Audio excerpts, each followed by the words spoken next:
હજુ તો ઉનાળાની શરૂઆત પણ નથી થઈ તે પહેલા જ લીંબુના ભાવમાં જોરદાર ઉછાળો જોવા મળી રહ્યો છે। માર્કેટમાં લીંબુ 160 રૂપિયા કિલો મળી રહ્યા છે, જ્યારે લીંબુનો હોલસેલનો ભાવ 140 રૂપિયે પહોંચી ગયો છે।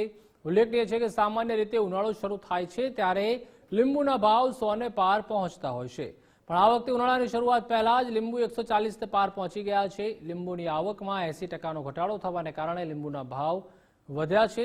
આવકમાં ઘટાડો થવાને કારણે અને માંગ વધવાને કારણે ભાવ વધી રહ્યો છે। ત્યારે લીંબુના હોલસેલ માર્કેટ 140 રૂપિયા ચાલે છે અને રિટેલ બજારમાં 160 રૂપિયા કિલો વેચાય છે, સારામાં સારી ક્વોલિટી। આમ તો લીંબુ 130-40 રૂપિયા મળી જાય, નાના મોટા આવે, કાચા આવે, એવા આવે છે લીંબુ। અત્યારે લીંબુની આવક જ ઓછી છે આગળથી, અને વધારે પડતો માલ બહારગામ બહુ જ આવે છે, એના હિસાબે ભાવ વધારે છે। અત્યારે સામાન્ય 2 મહિના પહેલાં તો લીંબુ લગભગ 80 થી 100 માં જ વેચાયા છે, ડિસેમ્બરથી જાન્યુઆરી સુધી।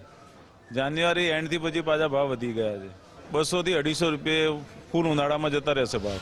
પહેલાં ઓછા ભાવ હતા, પરવડે એવા હતા, પણ અત્યારે ભાવ આસમાને છે।